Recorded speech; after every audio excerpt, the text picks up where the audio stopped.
Hey everybody, this is Ben from The Thing About Cars, and I'm talking to you live from underneath the Lotus. Yes, this is that car you've been hearing about that I've been doing all this diligent work on, and I'm just down here to take a moment to talk about safety. I know we all like to get dirty in our garages and have a lot of fun, but we've got to take care of ourselves down here because we certainly want our loved ones to, have us come back up for dinner when the day is done instead of going down to the emergency room to scrape us up, or worse.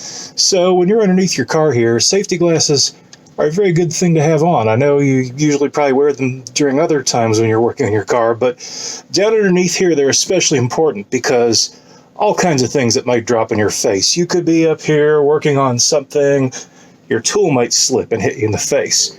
Well, for that, you might just want to wear a goalie mask. I do know a guy whose teeth are messed up because he dropped a pretty heavy ratchet on his mouth. But a tool may slip and hit your eyes. You may dislodge dirt or grunge, and having that blinding you and trying to dig that out of your eyes while you're working is certainly not good. You may have fluids spill out of your face. You could be draining some oil. My differential's right up here. I could be draining that right now. What if all the oil went in my eyes? Fuel if you're disconnecting lines, brake fluid, that can't be good for your eyes either. None of this stuff can. Small fasteners, nuts, bolts, hardware, all kinds of things can happen to you if you don't have your eyes protected while you're underneath your car. So that's today's friendly advice. They come in many different sizes and styles. These, as you can say, fit on over your regular eyeglasses. That's good for guys like me.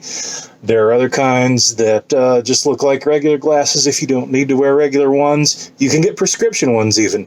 Side shields are a good idea because of those stray splatters and things, or if, like this moment, you're sideways, something might come at you this way.